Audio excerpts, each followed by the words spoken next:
I'm Brie Rogers Lowery. I am UK Director at Change.org. Change.org is the world's biggest petition platform, and it empowers over 90 million people worldwide to start a campaign on anything they want. Since we launched in the UK 3 years ago, we've had 6.5 million users, and that means people signing or starting petitions on the site. So like you would go to YouTube to post a video, you'd come to Change.org to start a campaign. We're an open platform where anyone can do that. So it's been fantastic to see just how much it's taken off in the UK and worldwide. So what societal need was there for you guys to fill? I think it was the UK was ripe for this kind of platform that empowers people to create change on the issues they care about. Gone are the days where people really associate themselves with a particular political party like they used to, and instead they're talking about the issues that affect them or their friends or their family, and they want to be able to create change around that. And so, an open platform that allows people to do that and gives them the technology for free to run their own campaigns, to share it with their friends, to build an army of supporters really, and then to win, was no surprise that it really took off in the UK. And what's been great is just how much the campaigns win. So on average we see 10 petitions win each week in the UK, and last year around the world we had 5,000 campaigns that won. That's amazing. I mean, so could you give us some sort of UK specific case studies of some of those big campaigns that you've won? Sure. One of the first campaigns that was a big brand defining campaign for us was the Women on Banknotes campaign started by Caroline Criado Perez, calling for women to be represented on British banknotes. Another example of just the end of last year is the New Era campaign, started by some mums living on an estate in Hoxton who were being forced out of their homes. They were campaigning for a while, they started a petition, and Russell Brand backed it, as well as almost 300,000 people on Change.org, and they were able to save their homes, and I think now it's going to be sort of managed by a local housing authority. So it's really about shifting the power back into the hands of the people to say, this is what I care about, here's how I can change it, and seeing real impact as a result. There seems to be a lot of young people on the very forefront of those movements. Do you think, when we talk about political apathy in this country, it's rife, do you think that now, because political migration or political expression has kind of migrated online, are you seeing a lot more young people at the helm of some of these campaigns? Absolutely. I don't really believe the statement that people are apathetic about politics. I think there's a disconnect between what's happening in the halls of Westminster and what politicians are talking about there and what people in the public and on the streets are talking about. And so the more that politicians can engage people on the issues they care about rather than the political ideologies, the more we see that connection happen. And I think we're just scratching the surface of how technology and the internet can democratise politics really, using sites like Change.org to do that. We've got a tool that we've just launched in beta that we'll be revamping in the next few months. We've called the Decision Makers tool, and that's in response to the criticism of online campaigning being they just bombard MPs' inboxes with emails, they don't know how to respond. And this facilitates that two-way dialogue and conversation. So for example, David Cameron or Nick Clegg want to respond to a petition, they can do so openly and transparently through the site directly to those people who've signed. And there's been great examples of that already, both on small local campaigns, but also on much larger campaigns. Nick Clegg's actually been one of the people who've been using it most. Like you said, a lot of MPs are starting to use this technology. But do you think that government, public service, they really need to sort of integrate what you guys are doing? And why do you feel that the government aren't making sort of waves like you guys are doing? Well, I think they're kind of catching up and responding to what the internet's doing and how much the public is using the internet. It's not going away. It's just another tool and another medium.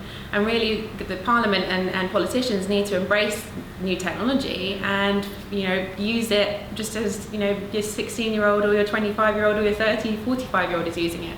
So it's about using technology to speak to people on the issues they care about, and also in the spaces that they're having those conversations. Most people aren't going to be watching Prime Minister's Question Time. It's happening, now.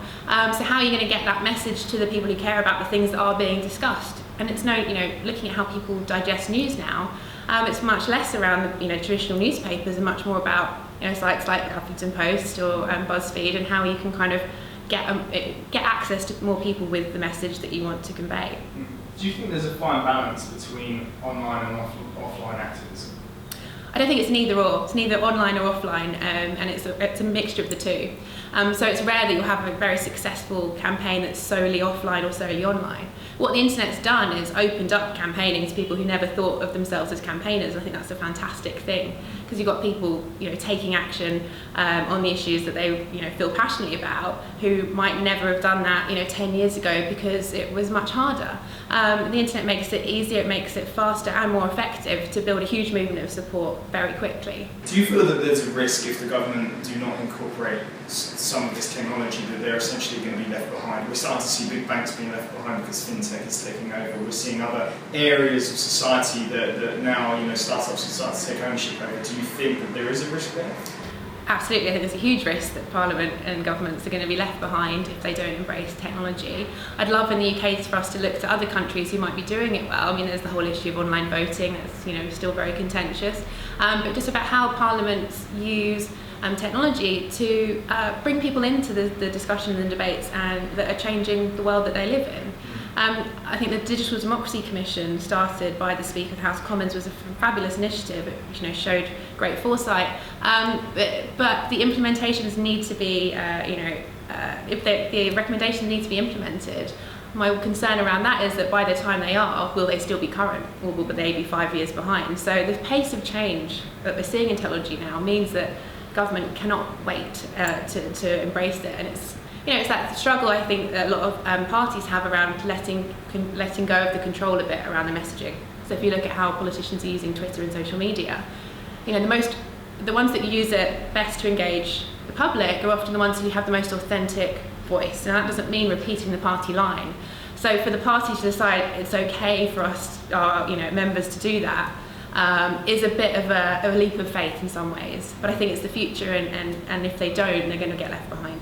So do you really think that it's the complete transparency that Change.org have that kind of does scare politicians a little bit? Because normally, or there has been a history of kind of things behind closed doors.